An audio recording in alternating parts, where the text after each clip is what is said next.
gentlemen, this is Jeff Rains coming to you again with Foundation of Civilization and Our Changing World.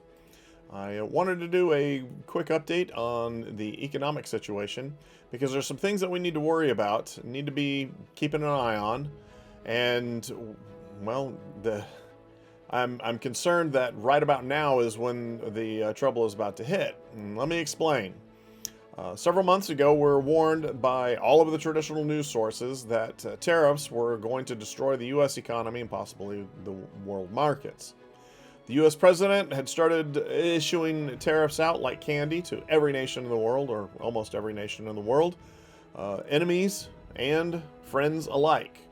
Mexico, they had a relatively low tariff, I believe at 25%, along with Canada. Those have worked their way up, but for Mexico it's up to 30% now, and Canada it's up to 35%. Now, the trouble is that a number of bureaucrats and political leaders tried to convince us that it would be the end of the world as we knew it. But what they didn't tell you is that they have been paid very well to transfer manufacturing to other locations around the world, much of it to mainland China, which, well, for 40 years, China has seen a massive growth in their economy and their nation. When China received their tariffs, we got into a nice spat. It started off kind of low and worked its way up to, I believe, 140%. They were particularly irritated at the tariffs and issued a moratorium on exports of rare earth minerals, which are essential for manufacturing important civilian and military equipment.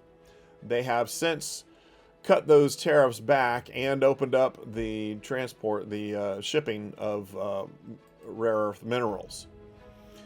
Now, when the tariffs were implemented, a number of manufacturers sped up shipments to try to get their goods and the resources in before the tariffs were implemented. Now, mind you, goods made in the U.S. are immune from tariffs, but it usually takes months to years to replace factories here or abroad. Those shipments from overseas hit the factory several months ago, and since new trade deals have not been arranged except by a couple of countries, Vietnam for one, with no new U.S. sources yet, those resources are running out, and there's nothing to replace them yet. This has been an effort to try to repatriate manufacturing to the United States, to try to bring new industries or bring back industries. Something that has been very lacking in the world and in our nation for some time.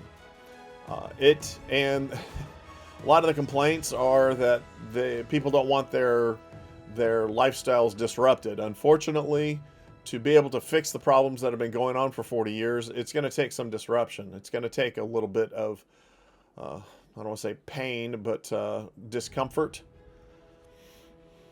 So I kind of dismiss the idea that, we shouldn't miss, we shouldn't have to give up cheap cell phones or computers or televisions just so that we can maintain the status quo. A lot of changes need to be made, and thank goodness that we are right now making some of them. What kind of items are protected from inflation? Obviously, well, like I said, anything made in the U.S. is protected. U.S. has a lot of sources for a lot of food products, eggs, meat, fruits, vegetables. We also have manufacture quite a few tires, automobiles, petroleum products.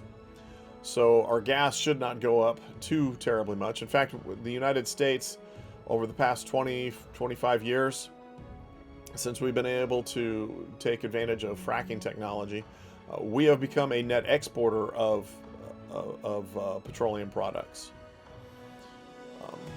Items manufactured overseas are things such as electronics, televisions, computers, especially cell phones, like I mentioned.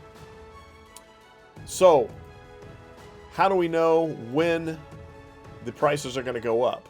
when are we going to start seeing inflation tick upward and spiral out of control and watch the world fall into chaos? The leading indicator of inflation is the producer price index. So far, the producer price index remains unchanged. The cost of producing goods has remained steady, and for June, since last year, the increase in prices has been 2.3%, which you can see over time, especially over the past few years. There was a huge spike in it, and especially in 2022. They were running 8, 9, 10, 11%, almost 12% increase in prices, producer prices. And this is this is after we saw actually a decrease in prices over a producer price index, the producer price index from 2020. Thank goodness that things have stabilized quite a bit, and we are seeing some economic activity, some good economic activity. But this is something that you got to keep your eyes on. You don't want to let it get away from you. You need to pay attention to what's happening. I hope that you guys are doing well, and I hope that everything's going pretty good for you and your family. Give them a hug. Much love to everybody, and I look forward to talking to you guys again very soon.